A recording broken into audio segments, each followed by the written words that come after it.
So right now, me and my wife are traveling north, general direction west, actually on I-280 in Iowa.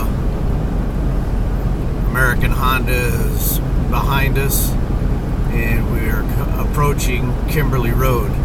Now, when I got back from Nebraska, we got towed back. Truck country towed us back because the truck lost power. When we went to pick up the truck, I dropped Todd off, my co-driver, and he got in the truck and drove the truck. Now, we tried to come back. They claimed that it was a regeneration issue, which there was a regeneration issue, but I think that was caused by the intake that was loose. We found the loose bolts. There's another video on YouTube that you can check out about the loose bolts. But when we picked it up, Jim, the mechanic from Truck Country, came to pick up Todd because Todd is kind of a loudmouth, and he called back to Truck Country, and I was fueling at the Love's truck stop across the interstate from Truck Country. And by the time we got to Kimberly Road, we were going to turn around. But before that, we're approaching Kimberly Road here, and I just want to give perspective on how far the truck made it. It broke down 3 times, or he was on the shoulder 3 times, didn't actually break down. I wasn't in the truck, so I can't tell exactly what happened, but we made it. The truck made it this far. It was on the shoulder 3 times. Now, when Todd picked it up, he drove, and I think he broke down on the Kimberly Road exit at one time, and that's where it was towed back to Truck Country. So I think he broke down just back there at that exit. Or not broke down, it didn't have any power. We kept trying to get it power. It was about 3 degrees that day, so I thought it was gelling, because that would be the first logical thing for the thing. But Todd drove the truck the last time in Nebraska, and when he picked it up, he called and left a message for me, and he said the truck still has no power, and that's why he pulled over on the side. And when a truck gels, it will have no power. Now, when I went there, I started treating it for gelling. I pulled the fuel filter off of the engine, and I looked at the fuel, and I poured it out, and I poured the fuel out in front of Jim, so Jim saw that the diesel fuel was liquid.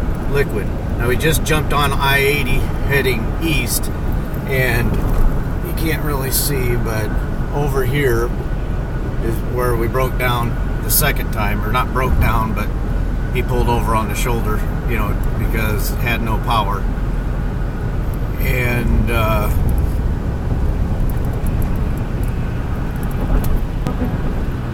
it also had a whizzing noise. There was a whizzing noise. It would like that, and it sounds like a turbo, and I thought the turbo was going out on it. After it got towed back and it was sitting at Truck Country, Jeff from our shop was over there looking at it, and he said, I think it's an intake leak. There's an intake leak somewhere on there, and that intake leak is where those bolts that had fallen out, that there's a video of the washer rattling around on the bolt. That is the intake where the gasket was blown. There was a blown gasket, and they treated it for when they brought it back from Nebraska. That was why we were losing power in Nebraska. When we came to pick it up, it still had that intake leak, and so when we picked it up, they charged us for the regeneration coil, the coil for the regen system, but they did not fix the original problem of the intake leak. And so what they ended up trying to do, and now Truck Country is over here.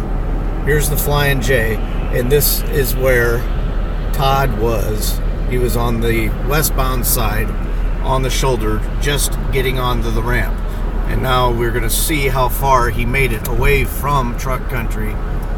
You know, we're going to truck country to pick up the truck again, because I had to bring it back again because there is a leak, which I told them about that time. We told them about the leak when we brought it back from Nebraska, and they didn't fix that leak, the leak that time. And there's a video that I just uploaded the other day of him saying to leave it here. We're going to take a right.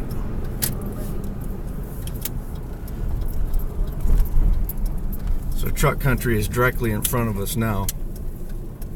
So we brought the, I had to bring the truck back again. We left at 5:30 today. And as you can see, the truck made it about a mile, and Todd was on the shoulder claiming that they had not fixed the problem the first time. Then they tried to charge me for the tow back because they didn't fix it, and they claimed that it was just a gelling issue, and they actually didn't put down on the invoice anything about the intake leak.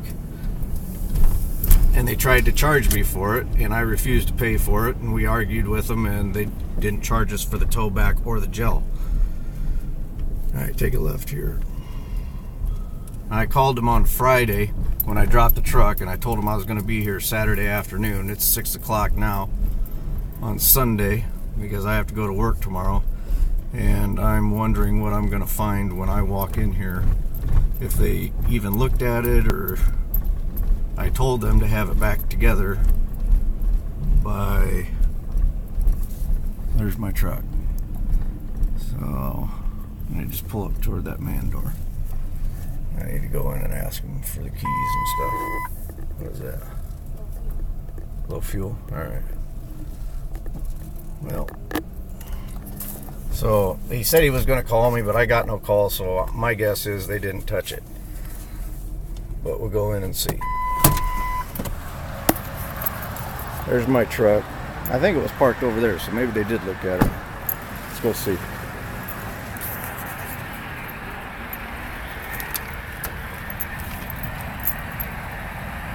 Crap, it's locked.